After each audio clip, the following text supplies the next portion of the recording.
Gen V, Season 2, Episode 7.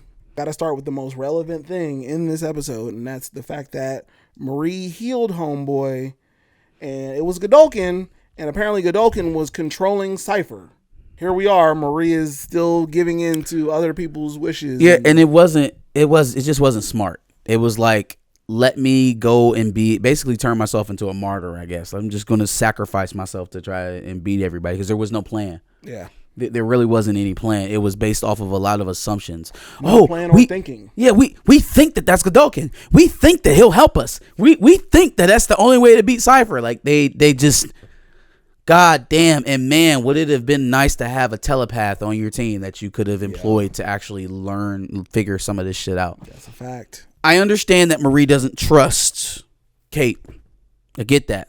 What I guess I'm struggling with is the sort of selective morality for her healing powers, right? Like she just kind of did it out of reaction for polarity. Obviously, Annabelle's a little bit different. That's her sister. Even if it means advancing the common good, she's still a little bit more leaning on her grudge that she's holding against Kate. Right. Like, you don't seriously think that she's about to betray you and start working for Cipher again. You don't think that. It's not logical, right? He threw her in Elmira the same way that you think that Godolkin's going to help you because Cipher tortured him. Why wouldn't Kate be in that same box? It's because Kate is more personal. So now I'm letting my personal shit get mixed up into what could actually help us in the fight. Why did you even bring her along? Because you were going to tell everybody. They knew the minute they woke up, they knew you were going and where you were going. Right. The fuck? What are you even talking about? I let you come along because I didn't want you to tell everybody. Oh, yeah. And now that she didn't tell everybody, they definitely don't know where you are. Yep. They literally met your ass look for you walking into the building. Before you got to Cypher's place, or not Cypher's place, to the training room, they were literally walking up to the same spot. Y'all got there at the exact same time. As if they don't have superpowers and can't just find you. Yeah, I don't know. I just I think that they have taken so much away from her and along the lines of decision making that in this episode it really showed.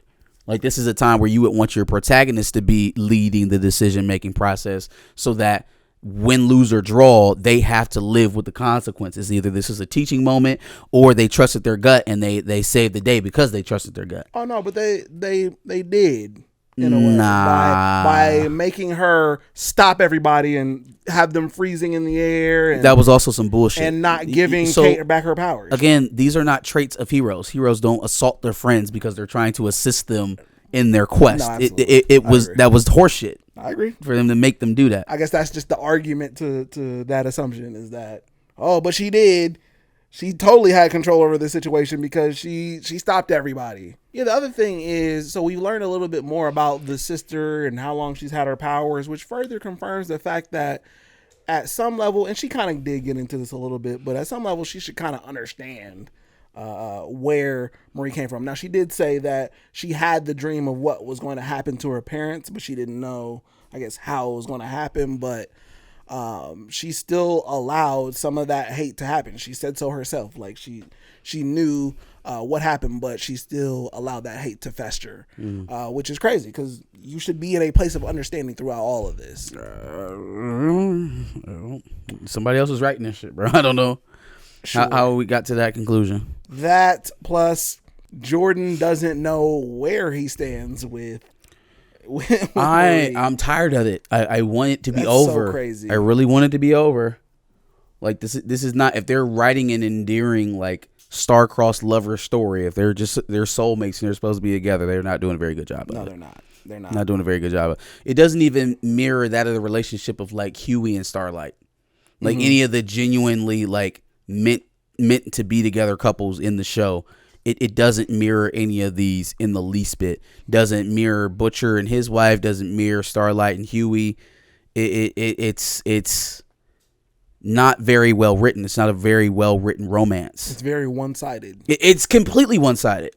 One person is constantly trying to bail and run away. Yes. And throw up emotional boundaries, and the other one is just like, oh, it's okay, I love you anyways. Just humiliate me more. keep not saying anything when I say I love you. It's my favorite thing. A title in all of this. Are you her boyfriend or girlfriend? And please, whenever you get angry with me, find a way to run away. Just find a way to completely sever yourself from me. That's the best thing to do in relationships. Big yikes. And then obviously the little romance between Sam and Emma is a thing. Sam and Emma or Sam and Greg? Right. Well, Sam is getting jealous of the situation that Emma's in, which is, I guess, a good thing because I guess he's feeling normal feelings about the whole situation for once, because I don't think anything has been normal about Sam this entire time, but at least he's no longer seeing puppets. For now. Until he rages out about Greg. Right. What did you think about the fact that she did heal Polarity completely? Like, it wasn't like she just healed him out of that situation. Like, he doesn't have the tremors at all. She fixed it. I think that was the part of that was the point of Project Odessa #1. But also, it just made me think about the thing with Kate. Like, oh, we need Polarity. Let's go ahead and heal him like now. Mm-hmm. There was no consideration about it. There was no, oh, I can't do that, or I haven't tried it with this type of condition. She just did it because she needed Polarity. Yeah. You need Emma. Not Emma. You need Kate the same way. Like, again, some of this wouldn't have happened if you had Kate. Right. Just wouldn't have happened. So, I mean, I guess that goes to, some of the black characters, though, and that he does have his powers now without any kind of debilitating factor. Great. Heal everybody else. It's amazing that had to happen after A-Train already has the racist man's heart in his body. Yeah. Unfortunately. Yeah. And, the super healing powers of Marie Moreau can't take that soup semen off of MM's face. So that's never going to change. That's never coming off. No. So, well, he's also going to continue to get humiliated. Unfortunately, the criticisms stand still, but whatever. What do you think is going to come of this whole Godolkin is now there? He wants to get rid of all these right. So he's clear on his motivations, right? He wants to cull the herd, like he said. He needs to have only the most powerful soups there. I don't know. Is he the first soup? Did he inject himself first? Was he the first natural soup? Like my thought was they synthesized Cipher's blood to make V. Maybe that's what they did with Godolkin's blood. Maybe he was the first natural soup. And then had to find a way to survive. So he start, body shifting his way into Cipher. I was going to say, well, so do I understand it correctly in the sense that Godolkin is the one with V in his blood, right? And Cipher was just some Cipher guy. Was just a meat suit. Yeah. Like he was just some guy. That's why he didn't have the V in his blood. Yeah. But he was who Godolkin was basically controlling him. He can control him, yeah. So I'm thinking if he's what we thought Cipher was, then maybe all that stuff applies to him. Mm-hmm. It's interesting though because you would seem like something like this is going to require probably more than just the kids at Godolkin. Probably going to require a visit from Homelander, maybe a Billy Butcher sighting, Starlight. So. I think we're headed towards a grand finale. That's what it seems like. I just hope that they don't reposition Marie back to supporting character when those forces come in. This is their show. This is Gen V. This isn't the boys, and so it should still be.